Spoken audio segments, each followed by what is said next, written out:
nirudieni mimi, asema Bwana.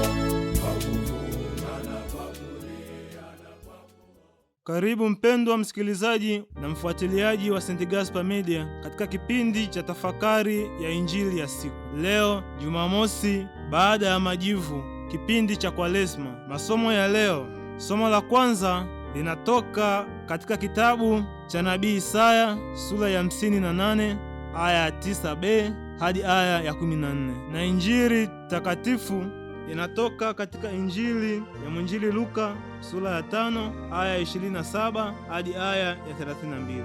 Somo la Injili takatifu ilivyoandikwa na Luka. Siku ile Yesu akaona mtoza ushuru jina lake Lawi ameketi forodhani, akamwambia, nifuate. Akaacha vyote, akaondoka akamfuata. Na Lawi akamfanyia karamu kubwa nyumbani mwake. Palikuwa na mkutano mkuu wa watoza ushuru na watu wengineo waliokuwa wameketi chakulani pamoja nao. Ikawa Mafarisayo na waandishi wao kuwanungunikia wanafunzi wake, wakisema, mbona mnakula na kunywa pamoja na watoza ushuru na wenye dhambi? Yesu akajibu akawaambia, wenye afya hawana haja ya tabibu, isipokuwa walio hawawezi. Sikuja kuwaita wenye haki, bali wenye dhambi wapate kutubu. Neno la Bwana. Sifa kwako Kristo. Mpendwa msikilizaji, somo la Injili ya leo linatupa mwaliko wa pekee wa kumfuata Kristo katika maisha yetu, hasa katika wakati huu wa Kwaresma. Tunapoitafakari njia ya msalaba katika kusali kwetu, tukumbuke kuwa tuna wajibu wa pekee wa kumfuata Kristo katika maisha yetu yote. Katika Injili ya siku hii ya leo tunamwona Lawi akiitwa na Yesu. Kwa muktadha huu, Mtakatifu Gaspari alijulikana katika utume wake kwa waliokuwa pembeni au pembezoni mwa jamii, hasa wale waliokuwa wahalifu na waliokata tamaa na hata maskini. Hii inaakisi moja kwa moja tukio la Yesu kumwita Lawi, mtoza ushuru aliyedharauliwa. Kama Yesu alivyomwona Lawi kwa macho ya huruma, ndivyo pia tunavyoonekana sisi mbele zake. Mtakatifu Gaspari anatueleza kuwa hakuna mtu aliye mbali sana na ukombozi unaotoka katika damu ya Kristo. Wakati huu wa Kwaresma ni wakati wa kuliona kanisa kama mahali pa uponyaji na wala si mahali pa hukumu, hasa kwa wale wanaohisi kuwa mbali na upendo wa damu ya Kristo. Damu ya Kristo ni gharama ya wito na uongofu katika maisha ya binadamu. Katika Injili hii Yesu anasema kuwa amekuja kwa wenye dhambi, kwa ajili yetu sisi wenye dhambi. Mtazamo wa kiroho wa Mtakatifu Gaspari unasisitiza kuwa ukombozi wetu una chanzo katika sadaka ya damu ya Kristo. Maana yake nini?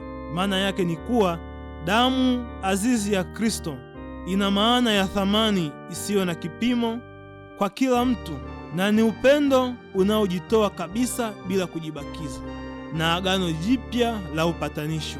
Kipindi hiki cha Kwaresma kinatualika kutafakari gharama ya wokovu. Uongofu si tu jitihada za kibinadamu, bali ni kujibu upendo uliolipwa tayari kwa damu ya Kristo pale msalabani. Mpendwa, katika somo la Injili tunamwona Lawi akimwalika Kristo katika karamu yake nyumbani kwake. Karamu hii ya Lawi ni mfano wa fumbo la Ekaristi Takatifu. Karamu aliyoifanya Lawi ni kivuli cha karamu ya wokovu. Katika roho ya karama ya damu azizi, ushirika huu unaeleweka kwa kina zaidi kupitia Ekaristi, mahali ambapo damu ya Kristo inakuwa chemichemi ya neema zote. Mtakatifu Gaspari aliona ibada ya damu azizi kama njia ya kuamsha shukrani, toba na ari ya kitume. Na hivyo basi, toba yetu inaelekea kwenye ushirika wa kina zaidi. Ushirika huu wa kina ni kati yetu sisi na Kristo katika fumbo la Ekaristi Takatifu, fumbo la Pasaka. Mpendwa msikilizaji, ukombozi tunaopata kupitia Kristo ni uponyaji ndani mwetu, na ndani ya jamii. Yesu anapojitambulisha kama tabibu, tunapata picha ya ukombozi, picha ya uponyaji.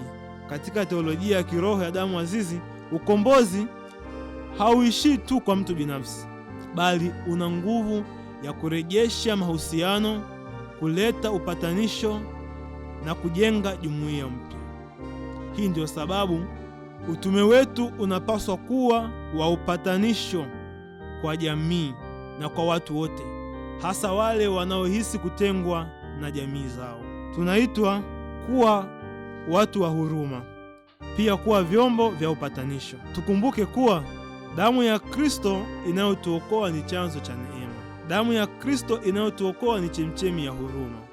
Na kwa hivyo basi, tunapolitafakari fumbo hili la msalaba katika kipindi hiki cha Kwaresma, tukumbuke kuwa kama Kristo alivyojitoa sadaka msalabani na kuimwaga damu yake azizi ili kutupatanisha sisi pamoja na Baba yake wa mbinguni, pia nasi tunapewa mwaliko wa pekee wa kuwa wapatanishi kati ya Mungu na wale wanaohisi kuachwa mbali kwa sababu pengine wanaonekana kuwa wenye dhambi au watu wasiofaa mbele ya Mungu.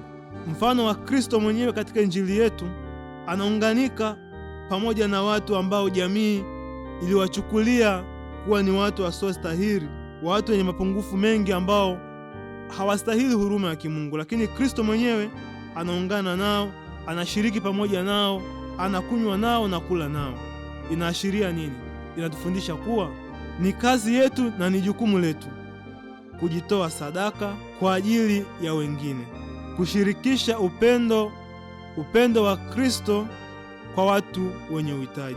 Hivyo basi, mpendo wa msikilizaji, tunapoendelea kujiandaa kwa ajili ya kuadhimisha fumbo la Pasaka, tukumbuke kuwa tuna wajibu wa kuleta amani na upatanisho kati ya watu, na hivyo basi kudhihirisha wazi upendo wa Kristo ambao aliutoa na aliuonyesha msalabani kwa kumwaga damu yake azizi. Na kushukuru kwa kutafakari pamoja nami injili ya leo.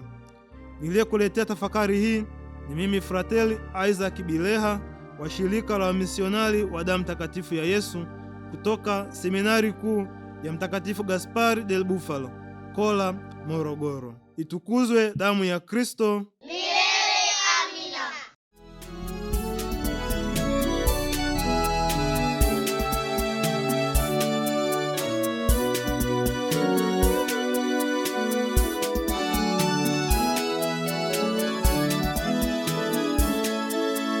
Pigeni tarumbeta katika Sayuni, kusanyeni wazee, kusanyeni watoto.